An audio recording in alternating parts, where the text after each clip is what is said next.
भारत को दिया एक महान पुरुष, जिसने भारत को दिया एक महान पुरुष, जिन्होंने इंसानियत की मिसाल कायम की, जिन्होंने इंसानियत की मिसाल कायम की।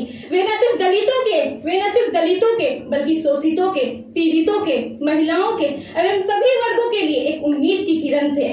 आदरणीय मुख्य अतिथि, शिक्षकगण एवं हमारे सहपाठियों, आप सभी को सबसे पहले अम्बेडकर जयंती की शुभकामनाएं।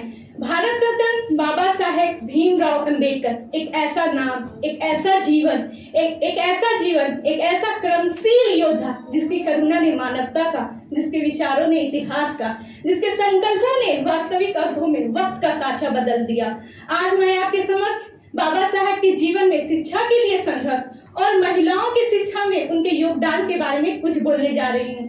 बाबा साहेब भीमराव अम्बेडकर का प्रारंभिक जीवन और शिक्षा संघर्षपूर्ण रहा। उन्हें छुआछूत, ऊंच नीच, भेदभाव का बचपन से ही सामना करना पड़ा, लेकिन उन्होंने हार नहीं मानी एवं उन्हें अपने ही सहपाठियों और समाज के तिरस्कार का सामना करना पड़ा, लेकिन उन्होंने अपनी सच्ची लगन और लक्ष्य मजबूत हो तो उन्होंने पूरी दुनिया पर फतेह किया। एक वक्त ऐसा था जब उन्हें उनके विद्यालय में, उन्हें उनके कक्ष में बैठने नहीं दिया जाता था, लेकिन आज उन्हें पूरे विश्व में एक महान पुरुष के रूप में देखा जाता है। उन्होंने शिक्षा को एक ऐसा हथियार माना जिसके सहारे पूरे विश्व में अपनी एक अलग पहचान बनाई जा सकती है।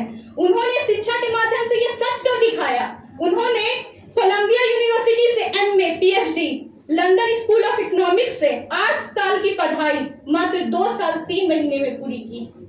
उन्होंने लंदन स्कूल ऑफ इकोनॉमिक्स से डॉक्टर ऑफ साइंस नामक मूल्यवान पदवी प्राप्त करने वाले भारत के ही नहीं बल्कि विश्व के पहले और मात्र व्यक्ति थे। उन्होंने 64 विषयों में मास्टर किया, 9 भाषाओं का ज्ञान एवं 32 डिग्रियां प्राप्त करने वाले वो थे हमारे बाबा साहेब भीमराव अम्बेडकर। हुआ था जन्म जिसका महार जाति में, नहीं थी अनुमति एक साथ बैठकर पढ़ने की, रच डाला उन्होंने इतिहास अपनी सच्ची लगन से, कर दिया निर्माण भारत के संविधान का। बाबा साहेब भीमराव अम्बेडकर, महिलाओं की शिक्षा में उनका बहुत ही बड़ा योगदान है। बाबा साहेब भीमराव अम्बेडकर एक ऐसे सामाजिक सुधारक थे जिन्होंने महिलाओं के लिए हक के लिए आवाज उठाया। उनका मानना था समाज में अगर समाज में बराबरी का हक दिलाना है तो वो सिर्फ एक ही चीज कर सकती है, वो है अच्छी शिक्षा। उन्होंने महिलाओं की शिक्षा के लिए बहुत ही कठिन परिश्रम का उन्मूलन किया। वो एक ऐसे व्यक्ति थे जिन्होंने महिलाओं के शिक्षा के लिए जितनी जरूरत पुरुषों के उतनी ही जरूरत महिलाओं के लिए है। 1942 में नागपुर में अखिल भारतीय वंचित वर्ग महिला सम्मेलन में उन्होंने कहा था किसी भी समुदाय की प्रगति को उस समुदाय के महिलाओं की प्रगति से मापा जाता है। हमारे संविधान में भी शिक्षा के महत्व पर जोर दिया गया है। अनुच्छेद 21 के तहत 6 से 14 वर्ष के सभी बच्चों को निःशुल्क सुविधा दी जाएगी, चाहे वो बालक हो या बालिका, सभी को समान शिक्षा दी जाएगी।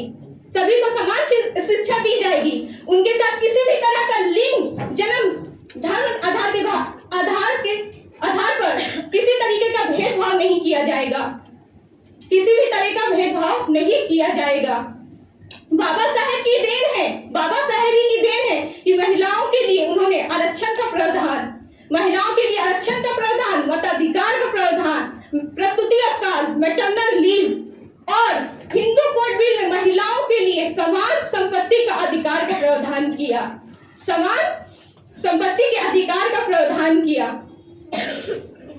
कहते हैं ना एक वक्त था जब बालिकाओं को विद्यालय भेजने की जगह विवाह के मंडप पर बैठाया जाता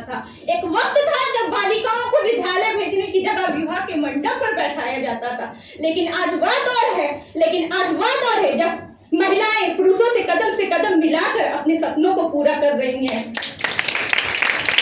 बाबा साहेब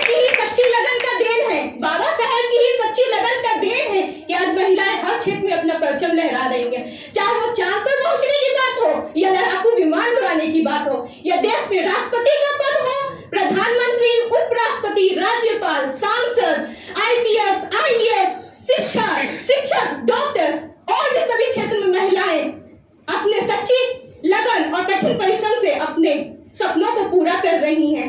मुझे गर्व है कि मैंने ऐसे देश में जन्म लिया जिस देश में बाबा साहब जैसे महान पुरुषों ने जन्म लिया। मैं